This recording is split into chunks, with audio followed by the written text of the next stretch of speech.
happy Sunday. I hope that wherever you are and whatever you are doing, your day is as glorious as this one is today.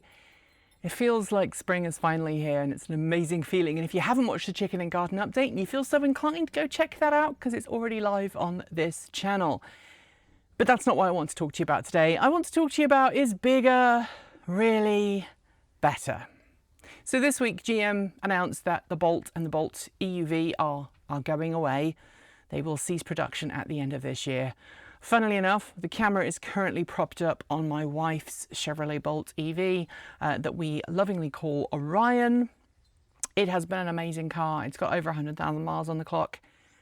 And while I do own this behemoth behind me, a Deere Tull, my F-150 Lightning, it's actually the Bolt that we try and take when we do errands, when we do stuff that we don't need a huge amount of hauling stuff. If we're going to get the groceries and we've got extra groceries that we know won't fit in the back of the Bolt, then yes, we'll take the truck. If we're going to get wood, yes, we'll take the truck. If we're carrying a large amount of camera equipment, that's why we got the truck. But for like round town trips, we just take the Bolt EV, and it's a fantastic small car. I love it. It's peppy. It's got, it drives far better, I think, than the current generation Bolt EV, but then I'm biased. And I'm really sad to see GM kill this car because I think it was kind of the perfect runabout for a lot of people. It's a small electric hatch as opposed to what will replace it, which is a mid-sized SUV, another freaking SUV. And we made a whole video on the main channel this week about how we think personally it's a bad idea. But I want to know from you, is bigger always better? There's kind of this thing that goes around that says, you know, larger vehicles, they're safer, you're getting less accidents, you can carry more stuff. From an environmental standpoint though, larger vehicles like poor Deere Tull behind me are a nightmare. They use more energy as they're going along the road. They use more resources, require more resources when they're being made. They're nowhere near as efficient. And they're harder to park, they're harder to drive in a lot of respects, they're bad for pedestrians. I mean, if I walk over here, this is at boob height, right? It's not necessarily a good thing for anyone, really. So I want to know from you, it's a very simple question today. Should North American automakers, particularly, because I don't think this is a problem in Europe per se, stop trying to kill off small electric hatchbacks and start making runabouts again that are going to be good, first-time EVs. I have a good friend of mine who lives here in the Portland area. Hi, Kia. I was actually talking to her just before I filmed this today. Her first electric car was a Spark, a Chevrolet Spark EV. And she upgraded to a Chevrolet Bolt EV. She drives for some of the rideshare services and she loves her little car. And I can't imagine her driving a massive SUV. And I have several other friends who are all in that same boat, who drive small, compact electric cars. I don't think they'd ever go for anything big. They're not fans of big vehicles. And it kind of makes me wonder, you know, what happened? Where did we go wrong? You know, 20 years ago, we had the Honda Insight, which is just off camera, you can't see it, but we had cars like that were small, that were compact, that were efficient, that were for sale alongside your, you know, traditional gas guzzlers and pickups. But now everything's a blinking SUV or a pickup, certainly in North America, or a crossover maybe. And it just feels like the auto industry is becoming a self-fulfilling prophecy when it comes to nobody wants to buy these cars because we're pushing SUVs and pickups so hard and crossovers so hard that a lot of customers aren't even aware of these smaller hatchbacks. And when they do go and look at these hatchbacks, they're being dissuaded and look at other vehicles. I know multiple people who have purchased a Bolt EV and a Bolt EUV or a Nissan Leaf or some other small electric car in recent months that have been pushed away from that vehicle by salespeople who are like, come on, you need the electric SUV or you want the gas SUV.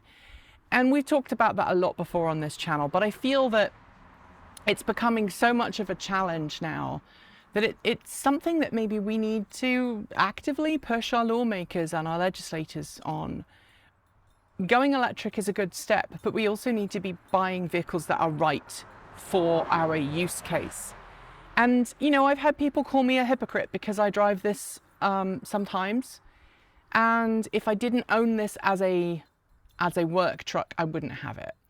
But it just feels that we're now getting to the point where we're killing these small compact electric hatchbacks. We're killing small electric sedans, and any sedans that are available now are pretty expensive. You know, even the Model 3 and the Model Y, while they are now more affordable than they used to be, they're still out of the price range of a lot of people. We're not talking about the sub $30,000 after tax incentives that you could, for a while, get cars like the Nissan Leaf and the Chevrolet Bolt EV for. Mr. Ghost, can I help you with something? You want to come up? You do, okay. Mr. Ghost is outside, as is Miss Sky. If you've watched this channel for any length of time, you will know that I have not one, but 2 Border Collies now. Sky was a fairly recent addition. Sky, come here. Where are you? There you are. Oh, this is Sky. She's enjoying being outside, and she's much smarter than her brother. Ghost goes around when it's hot outside and just gets very hot, and Sky hides under something in the garden that is cool when she gets too hot. Isn't that right, baby? Yes. She's a very good dog, as is Mr. Ghost, as is the wonderful River, our other dog. We have a Labrador. Her name is River Song, and she is awesome, and I think she is a maze. But anyway, let me know your thoughts in the comments on Discord or on the Patreon page, or by reaching out to us on Mastodon. If you haven't seen the live stream on the main channel from earlier this week, no, we're not bringing the comments back. I'm sorry. Our lives are a lot better without the comments.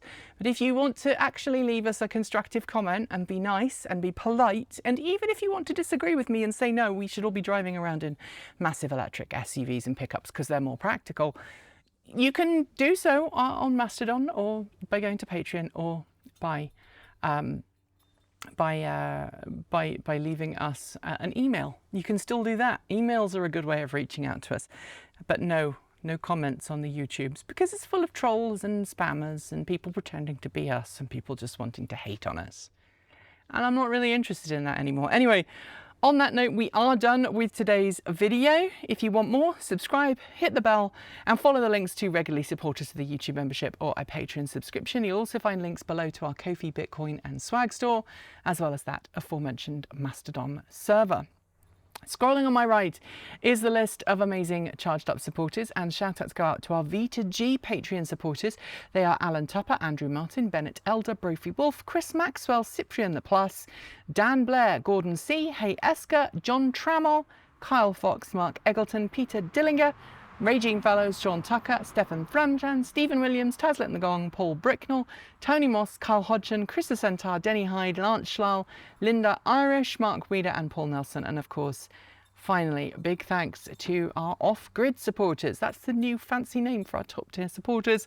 They are Paul Conway, Kevin Barrowbridge, Stephen O'Donoghue, Jim Burness, Robert Flannery, Aaron Hahn, Ellery Hensley, Rory Letwin, JP Fagerback, Dave Kitchen, Andrew Glenn, Anonymous Freak, Chris and Michael Johnson, Clay Witt, CPU Freak 101, Eric Knack, Joe Bresney, Joe Hughes, John Henderson, Laura Reynolds, Marcel Ward, Matthew Drobnak, Nigel S, Reggie Watts, Will Graylin, and of course Ian. And yes, we did change the names around because we had to redo them all from scratch. Don't forget that we produce content every Monday, Wednesday, Friday and Saturday on the main channel, plus over here on Sunday for Take Two and the chicken and garden updates, as well as our Sunday Musing, which is what this was. If you are celebrating something special this weekend, I hope that you are having a lovely time. If not, and you are in the Northern Hemisphere, I hope the weather is as pleasant as it is here. And if you are in the Southern Hemisphere and autumn is on its way, I hope that, again, it's a nice kind of autumn. This is the time of year when the weather should reasonably be quite good wherever you are in the world, and I hope that's the case and there's nothing nasty happening near you. Anyway, enjoy the rest of your day if you are having a day off. If not, I hope you get one soon, and as always, keep evolving.